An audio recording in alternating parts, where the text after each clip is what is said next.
Hello, everyone. My name is Kelly Dudley, and I'm with the New Center. I'd like to welcome you to today's webinar. It's entitled Eco-Efficient Floors and Foundations, Why the World Needs Concrete Technology That Ensures CO2 Reduction and Future Flexibility. And we're so glad you could join us. A video recording and PDF of the presentation you're about to see will be uploaded to the new website, newconcrete.org, following today's webinar. Questions can be answered in the Q&A dialog box in the Zoom platform and will be answered once the presentations are completed. Attendees are in listen-only mode.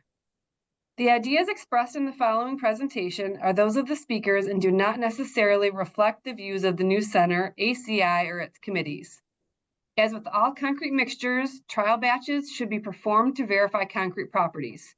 Results may vary due to a variety of circumstances, including temperature and mixture components, among other things. You should consult your materials, cement, and concrete professionals for design assistance.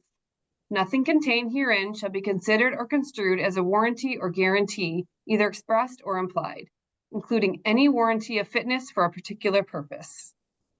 Okay, now I'd like the pleasure of introducing our speakers. Today we have Dr. Gita Sakale, who is the manager of the Primekss Concrete Research and Development Center, the largest concrete R&D center in Eastern Europe.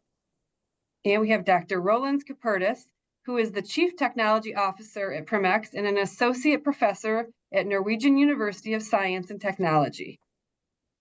Okay, Gita, why don't we go ahead and get started? Hello, thank you, Kelly, for introduction. And so I will continue with the presentation overview. I will briefly tell you about the Primekss. I will emphasize CO2 emissions and why they bother.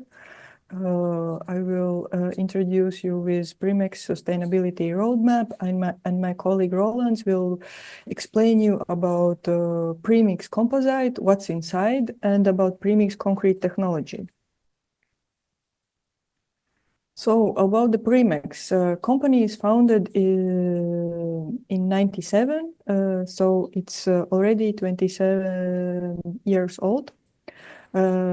And currently we have more than 450 employees, 22 plus licensing partners, and more than 1,000 satisfied customers. Here you see the map of the world, and the red countries are countries where we have worked or are still working, doing our concrete slabs. But of course, main market, mainly we work in Europe, but we are not afraid to work worldwide. In these 27 years, we have costed more than 23 million square meters of concrete floors, foundations, and some of this part is also structural works. Primekss is also present in North America. We have Primekss licenses currently in 24 states and 4 Canadian provinces. And we have strategic partners in 48 states. Primekss, in this I would say long experience in construction and floor construction industry, have developed quite a lot of good solutions for concrete floors. And the product names are like Primekss slab on ground, Primekss slab on piles, rafts, duo slab, Primekss filigrane, Primekss ultrapack, and Primekss combideck. All these products are for high performance floors, for warehouses with automated equipment or mobile robots, for production plants, and it's also for floors for industrial freezers. And we make floors where the flatness, levelness, and curling of the slab, cracking of the slab is like limited. And all these parameters which I told, they can greatly affect the performance of the slab, and as a consequence is also the production effectivity of the production plant or effectivity of the warehouse. And all floors which we do are jointless, and my colleague later will tell you how we can obtain this. Here you can see a typical our project, automated warehouse.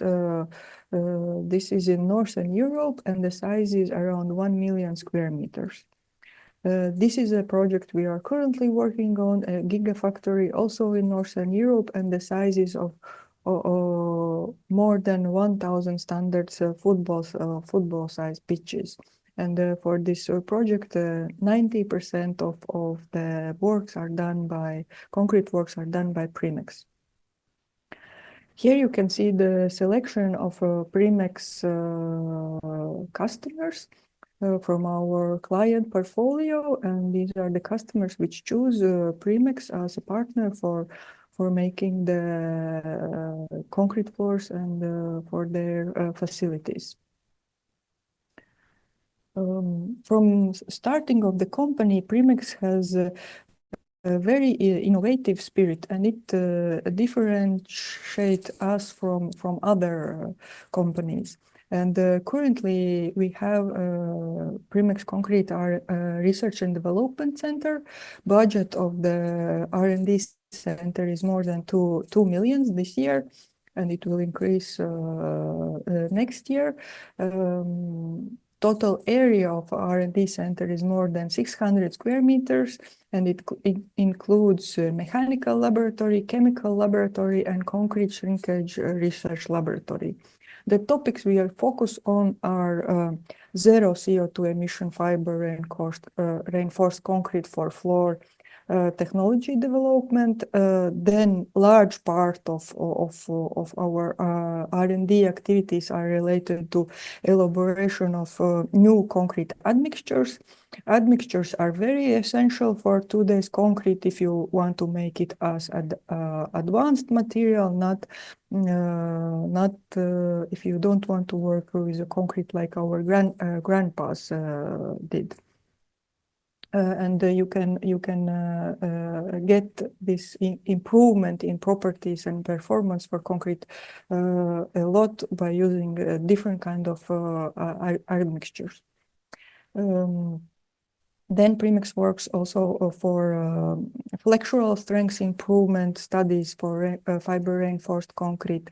Then we have our in situ concrete shrinkage and expansion deformation registration system. Basically, it means we put sensors in the slab and we monitor the slab during the curing and hardening period, and we can also monitor slab performance in the service during exploitation. Then we another topic which we work on is concrete with improved radiation, barrier properties. And recently we won project to do more research regarding concrete as barrier for tritium gas and tritium water. And the last but not least, we do also full-scale testing of fiber reinforced concrete because the material characteristic of fiber reinforced concrete is very unhomogeneous material by its nature. And if you test only small samples in the laboratory, you get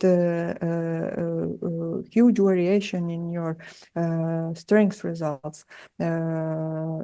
Flexural strengths especially, but if we by testing the full-scale test, we get more impression about how material acts in structure, how calculated design values correspond to the values we obtain by full-scale testing. And if you are more interested in this, we have a very nice video on YouTube. If you write Primekss full-scale test Jelgava, it's a full-scale test we performed at the end of last year, and there we compared two slabs, traditional fiber-reinforced concrete and chemically pre-stressed fiber-reinforced concrete. Of course, we don't do the research only on our own. We collaborate a lot with universities in our region and also with the research centers and universities worldwide. Primekss is very active in our region and also in America in concrete associations. We are members for several of them, and we share our knowledge about fiber-reinforced concrete, about concrete in general, and we contribute a lot to elaborate better standards and more realistic standards and so on. But today, of course, we are here to talk more about CO2 emissions. And here you can see a graph how CO2 emissions increased in latest years. And the growth is really exponential. And it goes up and up very fast. So, and scientists have calculated several scenarios, what will happen, how temperature of the planet will increase due to as a function of CO2 emission amount. So here you can see in the graph, and the temperature will like not increase anymore by 2050 if CO2 emissions will be won't increase. If we still continue emitting, then the temperature will increase until 2 degrees. But if we continue emit in medium high or high amount, the temperature of the planet can increase from 3 to 5 degrees. What's bad about the temperature increase we can watch in this video. If global temperatures rise by 2 degrees Celsius, the chances of avoiding a 3-degree increase are slim, and here's why. Warmer seas absorb less carbon dioxide, so more accumulates in the atmosphere. This adds to the global warming which caused the rising temperatures in the first place. Nowhere is affected more than the Amazon. Scientists say a 2-degree rise will kill off up to 40% of the rainforest. Huge amounts of carbon are stored in the soil, around double the amount already in the atmosphere. Warmer soil means dead vegetation rots more quickly and more carbon is released. At a 3-degree increase, plants stop absorbing CO2. Enough carbon builds in the atmosphere to raise temperatures another 1.5 degrees by 2100. The planet is tipped into runaway global warming. In this future, hurricanes are much stronger. Cities in Asia, Australia and the southeast United States face destruction. As snow disappears from mountains, cities and farms around the world lose their rivers and reservoirs run dry. Salt water creeps upstream and groundwater is poisoned. This tips food production into an irreversible decline. Grain yields decline by 10% for every degree above 30 degrees Celsius. As the land dries up, seas continue to rise. All low-lying areas suffer floods, and the Netherlands is torn apart by the North Sea. 3 million years ago, when temperatures were last in this range, there were no continental glaciers in the northern hemisphere. Trees grew in the Arctic, and sea levels were 25 meters higher. And here we would like to review how global CO2 emissions are divided by sectors. So the industry takes 30% of it, transportation 22%, building materials and construction 11%, building operations 28%, other 9%. And so together, building materials and construction and also building operation in total takes 39%. It's a considerable number from all the global CO2 emissions. If we like dive deeper in this building material sector, and we compare several building materials and their CO2 emissions, then in this table and also in the graph, we can see that compared to other materials, concrete actually emits. It's one of the less emitting materials compared to aluminium or steel or glass. But then where the emissions come from? It comes from the fact that we use concrete in a very large amount. Here you can see a picture from New York Central Park, and it's how it's surrounded by concrete jungle. So all the buildings, bridges, viaducts, and so on, they are built from concrete. And here in this graph, you can see how population of the world increases and how increases the amount of cement production. So the number of people on the planet increase, and also the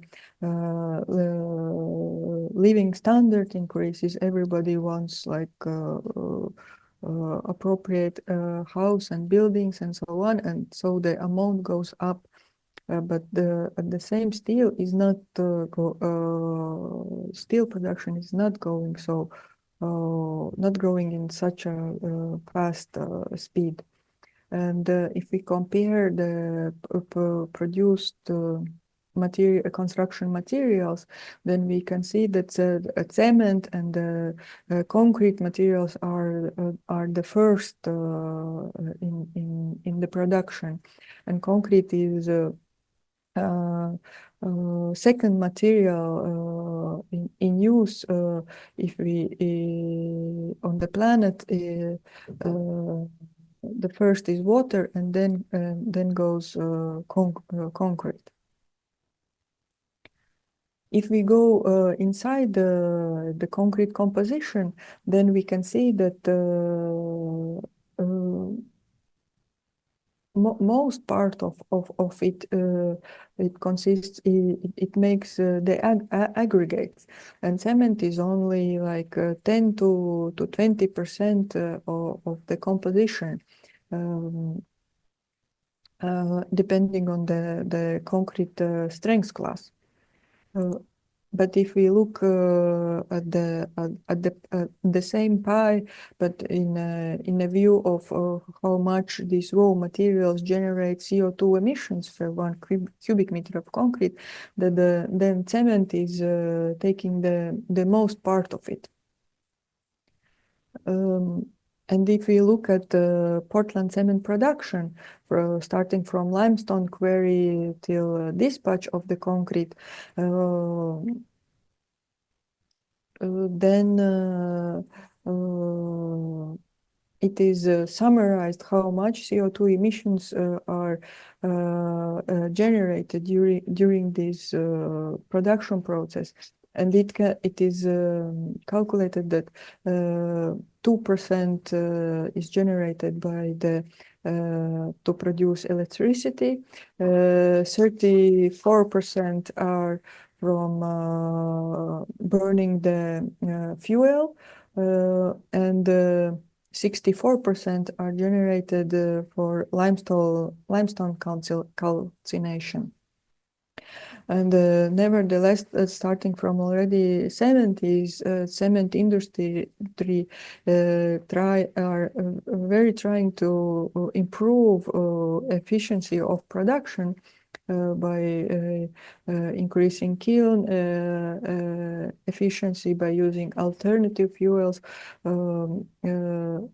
now there is also like carbon capture and carbon storage systems installed, but still it's in its starting stage. And yeah. And the Global Cement and Concrete Association has created getting to net zero emissions by 2050, like a roadmap document, and in this graph you can see the idea how it's planned to reduce CO2 emissions and which are the factors which can affect this. So efficiency in design and construction can generate 22% decrease, efficiency in concrete production 11% decrease, savings in cement and binders 9%, savings in clinker production 11%, carbon capture and utilization and storage 36%. And so on, and also they include CO2 sink recarbonization 6%. So concrete by itself has a large surface and can absorb CO2 inside the concrete structure.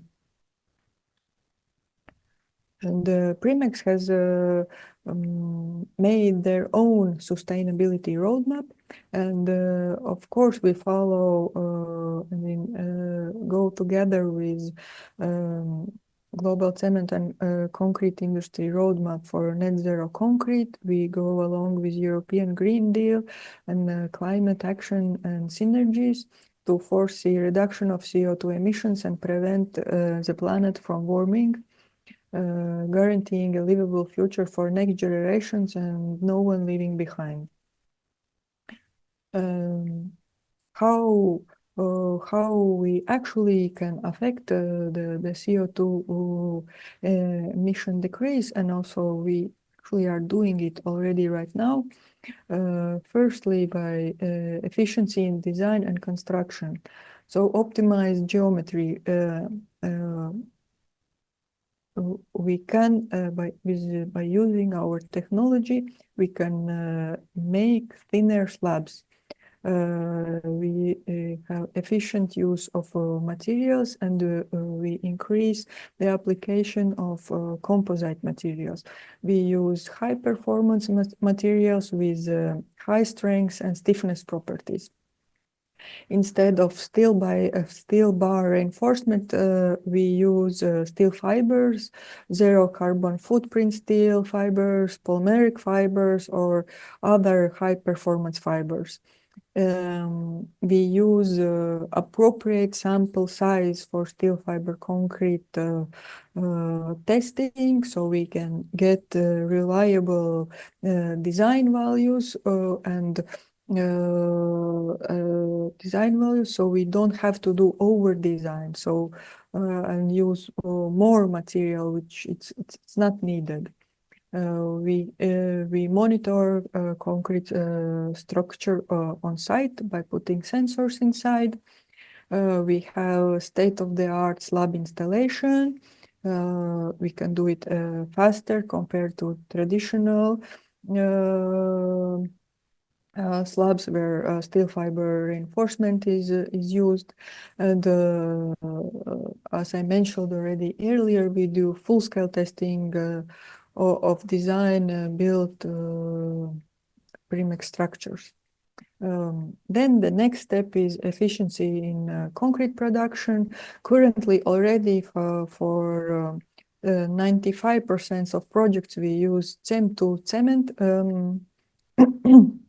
We do effective aggregate packaging density for our mix designs. It's the basic of the concrete mix design. So as more packed aggregate structure for the mix you have, less cement paste is needed and less CO2 emissions. We use supplementary cementitious materials to replace cement if it's available in the region. We use effective concrete additives, and for each project we use tailor-made mix design. And of course, we perform quality control for produced products. And we do also CO2 thing, recarbonization. So we calculate how much the slab can absorb during its service life. Usually the service life is 50 years, and on the average for our projects, the CO2 uptake is 1.4 kilograms of CO2 equivalent per square meter. And now I handle the microphone to my colleague, who will tell you more about the Primekss composite. Yes. Welcome, Rolands. Okay, thank you for the introduction, Gita, and thank you for outlining what are the challenges with respect to emissions, CO2 emissions from concrete structures. And I think, as Gita outlined, the very important part to solve that issue and arrive to net zero structures is a more efficient design and smarter use of materials. And one material that Primekss has developed and we are extensively using to arrive to a more efficient slab design, that's a Primekss composite. And I will shortly introduce how that material works. So to understand that, let's look at something that everybody knows, and that's a post-tensioning, concrete post-tensioning technology, which essentially works in a form that you put a steel tendon inside a concrete element. And if you could imagine that this tendon is just lying there and you applied some load on the element, it would deflect to a certain degree. But if before applying that load, we stretch this tendon and then transfer this tensile force we have put there to the concrete through tendons, which you can see a typical post-tensioning concrete tendon on the picture on the right. And then that element will be put into compression in the concrete part, and of course the tendon will remain stressed because you stressed it, and then you apply the tendon. We put the load on this element compared to the previous situation. It's much stiffer. It will deflect less under the same load, or we can increase the span of this element and arrive to a given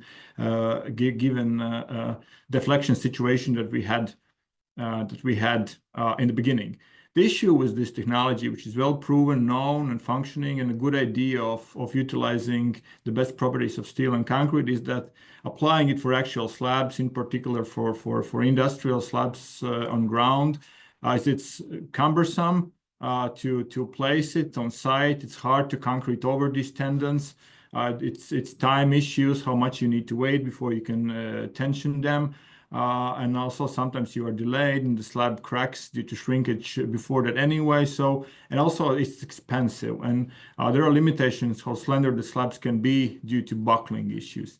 So another way of doing exactly the same thing is using concrete pre-stressing technology with self-stressing concrete. So essentially, instead of stressing the tendon, you make the concrete expand. So that is an idea which has been proposed some time ago already. And if you compare self-stressing concrete with regular concrete or shrinkage compensated concrete, which are two more known concrete types in terms of deformations over time, then a typical Portland cement concrete under moist curing, due to, like, for example, self-induced length changes, it wouldn't deform too much because there is no a moisture exchange with the environment, and once you stop the moist curing, it would just shrink and contract.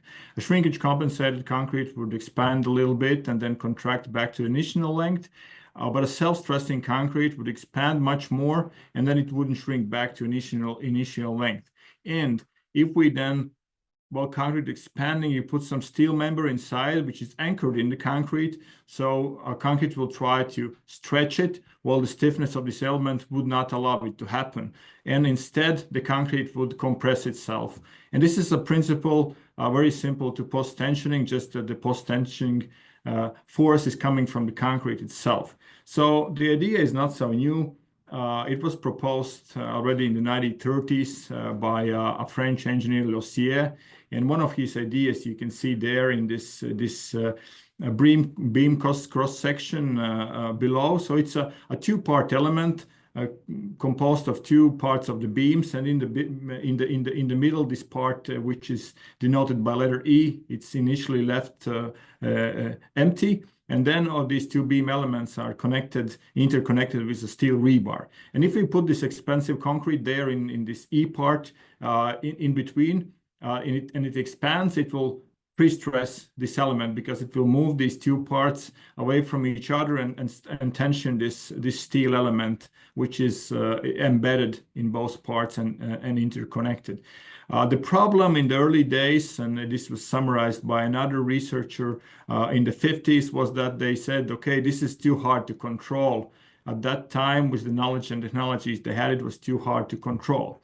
So what Primekss has done, that Primekss has actually mastered the control of this process of chemical self-stressing of the concrete. So actually Primekss is a company, we control the whole value chain in this process for every project. So starting with the raw materials of the special concrete additives that we use, and then pyro processing, mechanical and chemical processing of these elements, and then mixing all components of the special additives we use together, and then pre-testing in concrete before each project, and then also very detailed product development and troubleshooting. What you see on the very right there, this steel element, that's actually like a compressive unit where you could put in a tiny piece of concrete and compress out the pore liquid of the concrete and study the ion concentration to understand what is actually happening with respect to this development of the self-stress in the concrete from a chemical point of view at any given point in time, and then troubleshoot or create new products. And we kind of positioning ourselves as both as a contractor but also as a technology company that controls all these elements of this chemical pre-stress generation technology. And what we have actually done, we have combined the idea of making the concrete self-stress itself with the technology of steel fibers.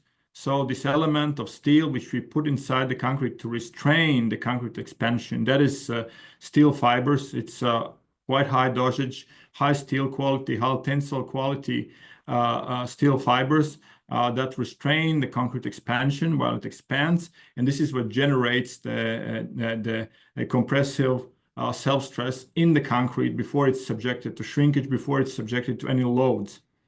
And what this allows us to do, it allows us to arrive to the chemically self-stressed concrete.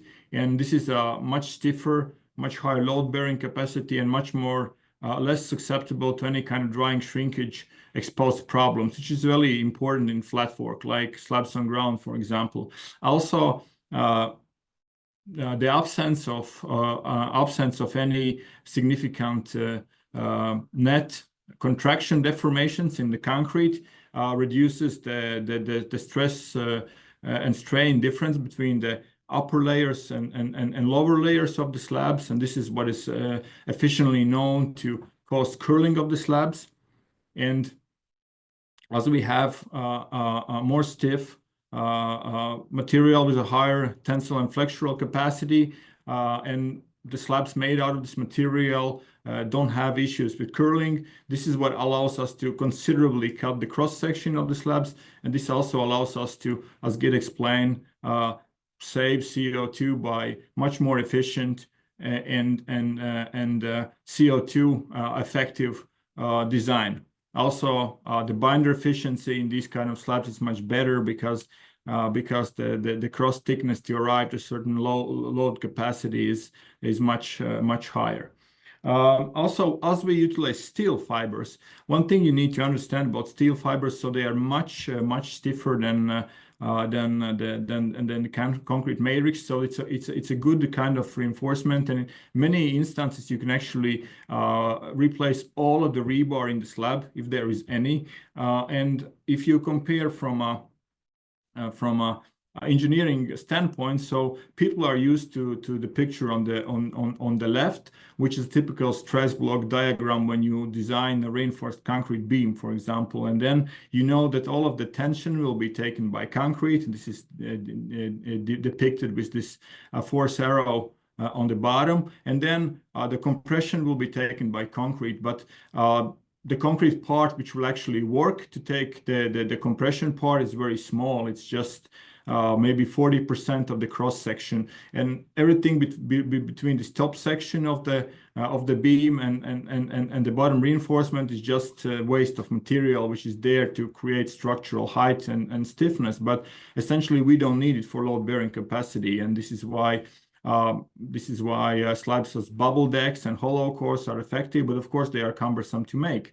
On the contrary, the difference is when we design with steel fibers, all of the cross section is working, and part of it is taking the same as in the regular situation to the left. Part of it is taking compression, but the rest, all of it is taking tension. And by this, we are very efficiently utilizing concrete cross section. There is no waste material, as in the case of using regular rebar. And this is also what makes solutions with steel fibers more environmentally friendly and less CO2 intensive compared to slab solutions with rebar. Now, these are just some very brief technical insights of the self-stressing, chemically post-tension self-stressing slabs that we design and produce.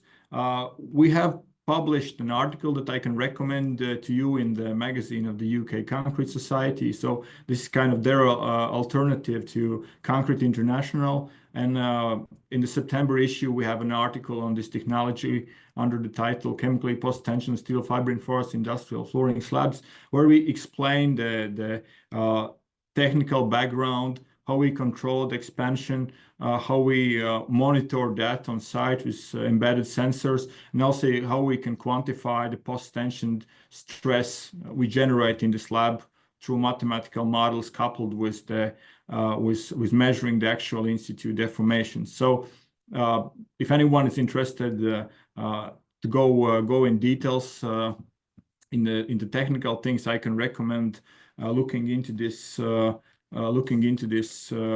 article. But that's only the technical part of the slab technology. Overall, the premix concrete technology is wider. So we have several pillars there. So we make ourselves these special additives we add to the concrete to make it controlled, expand in a controlled and engineered way. And we do our own R&D and optimization for every project and new product design, as well as we can do a structural design engineering for any project you have. We have special quality control system, including these IoT sensors and a special app to control all the process on site. And also, as we add steel fibers and all of the additives in a specialized process on site, we also have specific equipment to do that. And all these four things, this is what creates the total package of the technology that we offer. And I will show you a very short video of how a site process looks like. So here in the background, you can see a concrete truck. And in this concrete truck, the steel fibers and all the special additives that we have are added on site. And then the concrete is delivered to a concrete dump truck. The steel fibers are in there. So you see there's no reinforcement, but you can see some steel fibers there in the mix. And yeah, this is a process which is very fast, streamlined, and we can do very large panels without joints. I will show you how it compares to what is more what you are more used to in industry. So basically, when you talk about slabs inside, the limitation of the joint spacing is the limitation of how much concrete you can place within one day. So this was just a quick glimpse at how it looks, but there are many more videos about the process on YouTube. If you are interested, just look for Primekss or Premix. When it comes to the actual slab that comes as the result or the fruit of this technology. So first of all, if you compare to other slab products on the market, so this one is considerably thinner. So a typical slab you will find for which is suitable for application of quite high industrial load levels will be only 10 centimeters or 4 inches thin.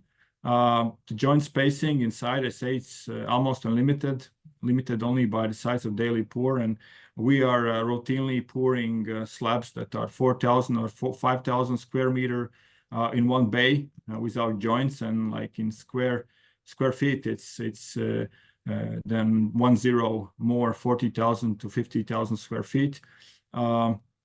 And these slabs are typically applied for manufacturing heavy-duty industrial floors, freezer slabs, or everything where you see automation, where having joints and riding over them and bumping is a problem. Also, these slabs, they stay lifetime flat because there's almost no deformations, vertical deformations you can expect, unless something happens to the base. But the slabs, there are no shrinkage deformations, so they stay flat for lifetime. So that is a big benefit for all future adjustments that you might want to have. And just a few slab examples from actual projects. So this is a project we just finished in Scandinavia, in Båstad, in Sweden. The slab was below 4 inches, 95 millimeters thin, and this was a special world's first net zero logistics facility. So they were very concerned about CO2 emissions, and this extreme reduction of thickness of the slab for this logistics center was a real blessing for them to arrive to their sustainability goals. You can see also the superstructure is made out of wood and cross-laminated timber. So in the end, the total CO2 emissions from the slab was just 26 kilograms per square meter. We also have a track record of slabs in the US. Some of them are already there for almost 10 years or even more. So here's one example for a project in Michigan done by Fessler and Bowman. So that was a slab for company Magna, and this was done in 2018. So that's 190,000 square foot project, and yeah, the slab thickness were 4 inches. And here's a slab which is almost 10 years old, standing there in Minneapolis, and this was a bit over 4 inches.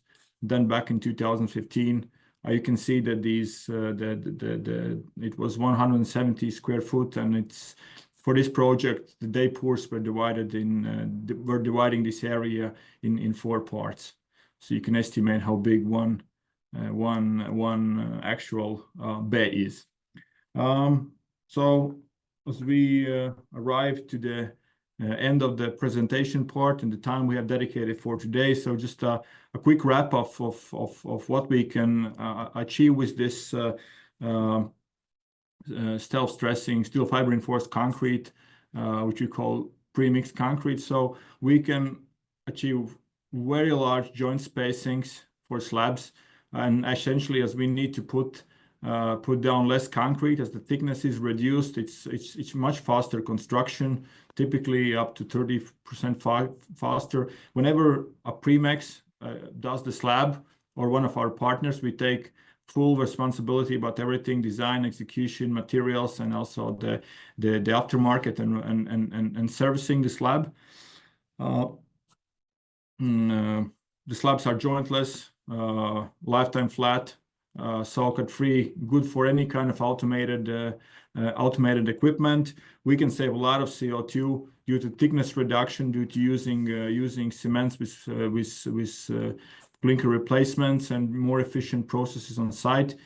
As there are little joints, there is little maintenance.